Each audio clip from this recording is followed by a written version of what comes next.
Gurukul public school Ekma में किया गया सांस्कृतिक कार्यक्रम तरंग का आयोजन, जिसके अंतर्गत विद्यालय द्वारा पूर्व में आयोजित कई तरह के सामाजिक कार्यों में बच्चों ने बढ़ चढ़कर हिस्सा लिया था।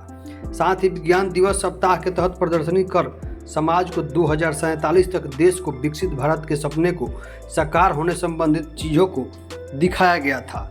आज उक्त मौके पर उन सभी को पुरस्कृत किया गया। मौके पर मुख्य अतिथि महाराजगंज सांसद जनार्दन सिंह सिग्रीवाल, रिबेल के प्रबंधक विक्की आनंद, लायंस मनोज वर्मा, संकल्प कामेश्वर सिंह मुन्ना समेत सैकड़ों अभिभावक मौजूद रहे।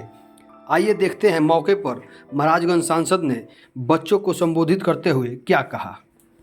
अवसर पर जो बच्चे एक लाजवाब अपना जो प्रोग्रेसिव प्रोग्राम जो प्रस्तुत किए हैं, उसके लिए उनको सम्मानित भी करना था। इनके विज्ञान मेला भी लगे थे, विज्ञान मेले में भी अच्छा तरीका से उन्होंने अपना प्रदर्शन किया था, उस बच्चों को भी सम्मानित करना था। मैं एक ही बात कहूँगा कि ऐसे विद्यालय समाज के अंधकार को दूर करने वाले, समाज में प्रकाश स्थापित करने वाले, क्योंकि पठन पाठन और शिक्षा ही समाज को कल्याण और कल्याणकारी बना सकता है। आज देश के प्रधानमंत्री जी का एक बड़ा मिशन है, खास कर करके छात्रों के लिए नई शिक्षा नीति लाने के बाद हो, बेटियों को उत्साहित प्रोत्साहित करने के लिए बेटी बचाओ बेटी पढ़ाओ का मिशन मोड में काम करने की बात हो, और इसका पूरा लाभ आज पूरा देश ले रहा है। तो फिर पूरा देश जब लाभ ले रहा है, पूरा देश जब विकसित भारत बनाने के लिए मैंने उतारू है और आगे बढ़ करके काम कर रहा है कि मेरा भारत 2047 तक विकसित भारत बन जाए, तो उसमें एकमा क्यों कम रहेगा? एकमा भी बढ़ चढ़ करके रहेगा, और उस एकमा में हमारे गुरुकुल पब्लिक स्कूल का भी एक बड़ी भागीदारी होगी। यह मेरा आशीर्वाद स्नेह भी है, और इसको और विद्यालय भी इसका अनुकरण करें, और विद्यालय भी इसका देखेंगे भाई विद्यालय में ऐसे हो रहा था, मैं भी क्यों नहीं कर सकता हूँ। मैं सबके लिए मैं कह रहा हूँ, विद्यालय है तो आप और अच्छा काम करिए। जितने अच्छा काम करेंगे तो पब्लिक का उतना ही कल्याण होगा। छात्रों का भविष्य जब अच्छा होगा तो पब्लिक के और छात्र मिल करके देश के भी भविष्य और देश को भी उज्जवल बनाने में काम करेंगे। यह होने की आवश्यकता है। स्कूल मैंने देखिए, एक तो कहीं ना कहीं से संस्कारित गुरु जैसे हम कहते हैं तो गुरु एकदम एक अलग शब्द आ जाता है, और गुरु जैसे कहते हैं तो शिक्षा जुड़ जाता है।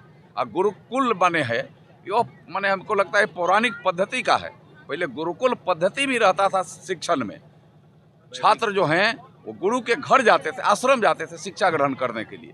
आज तो ठीक है कि आज व्यवस्थाएं बदली हैं, समय बदला है, तो आज ये उसमें तफरका। और कल जब गुरुकुल में बच्चे जाते थे तो राजा हो या रंग, जो बच्चे वहाँ जाते थे उसमें कोई तफरका नहीं होता था कि राजघराने का बच्चा है कि समान घराने का बच्चा। अगर बच्चा गुरुकुल में गया तो सबके लिए एक शिक्षा, एक नीति, एक व्यवस्था, सबको वहाँ अपने आप से भोजन बनाने वाला सामग्री से लेकर के भोजन बनाने तक, यानी प्रसाद तैयार करने तक, गुरु जी को खिलाने से लेकर अपने खाने तक, कोई अतिथि आ गया तो उसको भी पहुंचाने तक, यह शिक्षा ग्रहण के साथ यह भी एक उनको ट्रेनिंग थी, सामाजिक शिक्षा ट्रेनिंग थी। समाज में कैसे उन्नत करें, समाज को कैसे विकसित बनावे और उसमें उसका क्या योगदान हो, वह शिक्षा लेकर के। और हमें लगता है कि वह गुरुकुल में लोग जाते थे और लौटते थे तो सारे शिक्षा से पारंगत होते थे।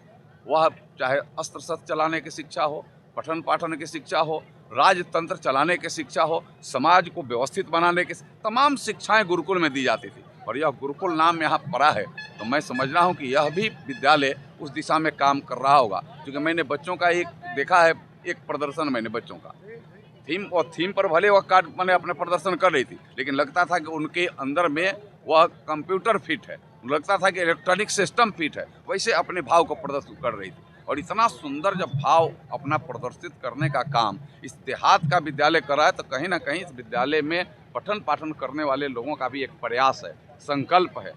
और हम तो सीधे कहेंगे प्रधानमंत्री जी का मिशन है संकल्प से सिद्धि। जो हम संकल्प लें उसको सिद्धि तक पहुंचावें, तब देश उन्नत होगा, तब देश विकसित होगा, तब यह भारत विश्वगुरु बनेगा।